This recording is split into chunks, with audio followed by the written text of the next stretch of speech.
6 जुलाई 2026 Patna junction की एक ऐसी रात जहां से एक लड़के को सरेआम अगवा कर लिया जाता है और फिर 5 दिन बाद उसकी लाश मिलती है। जी हाँ, मैं बात कर रहा हूं बंटी यादव की। नमस्कार, मैं हूं आकाश साहू। आज बात एक ऐसे खौफनाक सच की है जिसे सुनकर आपकी रूह कांप जाएगी। एक ऐसा सच जो आपके दिलों में खौफ भी पैदा करेगा और खून में उबाल भी लाएगा। आज मैं आपसे एक सवाल पूछना चाहता हूँ। अगर आपके पड़ोस में कुछ गलत हो रहा हो, आपकी बहन बेटियों की इज्जत सरेआम नीलाम हो रही हो, तो आप क्या करेंगे? क्या आप उसके खिलाफ आवाज़ उठाएंगे या अपनी आंखें बंद कर लेंगे? शायद आप कहेंगे कि हम आवाज़ उठाएंगे, लेकिन ठहरिए।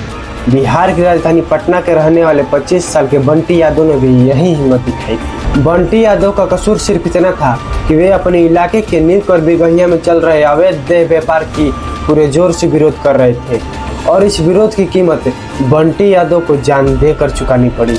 उन्हें अगवा किया गया, उन्हें 4 दिनों तक बंधक बनाकर रखा गया, उन पर तेजाब डाला गया, उनके चेहरे को पत्थरों से कुचल दिया गया और फिर उन्हें बेरहमी से मौत के घाट उतार दिया गया। आज इस वीडियो में हम बात करेंगे कि आखिर 6 जुलाई की उस काली रात को पटना जंक्शन पर क्या हुआ था। कैसे एक पीड़ित परिवार ने खुद इस मामले की जांच की जब पुलिस सो रही थी। और सबसे बड़ा सवाल, क्या गलत के खिलाफ आवाज उठाना अपनी मौत को चुनना है? आइए सबसे पहले बताते हैं कि उस मनहूस रात यानी 6 जुलाई 2026 को क्या हुआ था। 6 जुलाई रात के करीब 12:30 बजे से 1 बजे का समय था।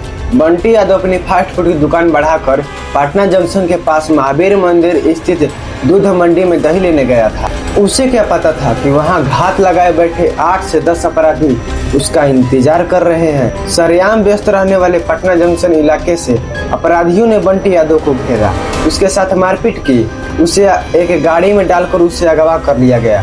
यह पूरी वारदात पास के सीसीटीवी कैमरे में कैद हो गया। इस कहानी का सबसे शर्मनाक पहलू जानते हैं क्या है? जिस जगह से बंटी यादव का अपहरण हो रहा था वहां से महज 100 मीटर की दूरी पर पुलिस की डायल 112 और गश्ती गाड़ी तैनात थी। 4 एएसआई प्रवीण कुमार पंकज, अवधेश कुमार, वीर बहादुर सिंह और होमगार्ड सुदर्शन प्रसाद वहां ड्यूटी पर मौजूद थे।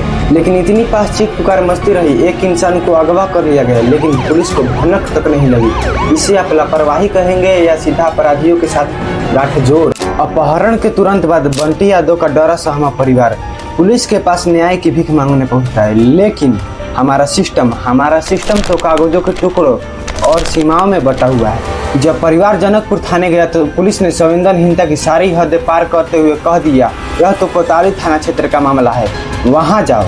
अरे साहब, कानून में साफ तौर पे 0 FIR का प्रावधान है। अगर पुलिस ने उसी वक्त बिना सीमा विवाद के अपनी संवेदनशीलता दिखाई होती और 0 FIR दर्ज करके तुरंत कार्रवाई की होती तो शायद आज बंटी यादव जिंदा होते। जब पुलिस ने हाथ खड़े कर दिए तो बंटी यादव के परिवार ने खुद जांच शुरू की।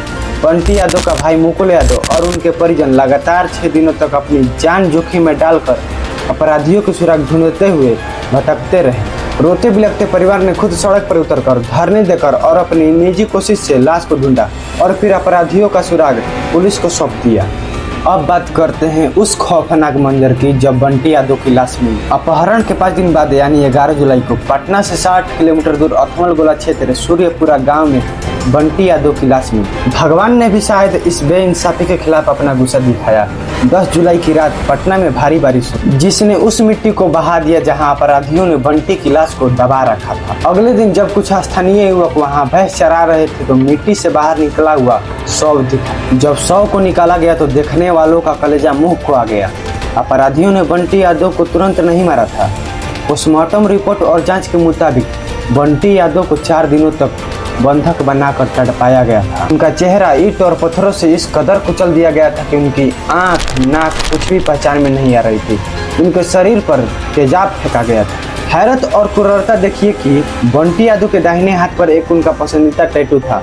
अपराधियों ने उनकी पहचान मिटाने के लिए उस टैटू को खोद कर बेरहमी से खुरच दिया था। शव इतना गल चुका था कि बंटी यादव की पहचान उनके हाथ में लगे कलवे, कड़े और पैर में लगी पुरानी सर्जिकल रॉड से हो पाई। क्या कोई इंसान एक दूसरे इंसान के साथ इतनी हैवानियती कर सकता है? अब खड़ा होता है सबसे बड़ा और सुलगता हुआ सामाजिक सवाल, क्या गलत के खिलाफ आवाज उठाना हमारे समाज में मौत को चुनाना है। बंटी यादव कोई बाहुबली नहीं थे, कोई बड़ा राजनेता नहीं थे। वह एक साधारण गरीब परिवार का लड़का थे जो मेहनत करके अपने परिवार का पेट पालते थे। लेकिन उनके अंदर एक ईमानदार नागरिक का दिल धड़कता था। जब उन्होंने देखा कि उनके न्यू करगहिया इलाके में खुलेआम अवैध देह व्यापार का गंदा धंधा चल रहा है, उन्होंने हिम्मत दिखाई। उन्होंने अपराधियों के खिलाफ आवाज उठाई। लेकिन बदले में उनको क्या मिला? अपराधियों ने बंटी यादव को सरेआम धमकी दी थी कि वह पुलिस का जासूस है और उसे देख लिया जाएगा। बंटी यादव ने डायल 112 को इसकी शिकायत भी की। पुलिस आरोपी रविश को पकड़ कर भी ले गई, लेकिन चंद घंटों में उसे बिना किसी कार्रवाई के छोड़ दिया गया। आज जब बंटी यादव इस दुनिया में नहीं है तो उनकी पत्नी का रो रो कर बुरा हाल है। उनके बूढ़े माँ बाप का सहारा छिन गया।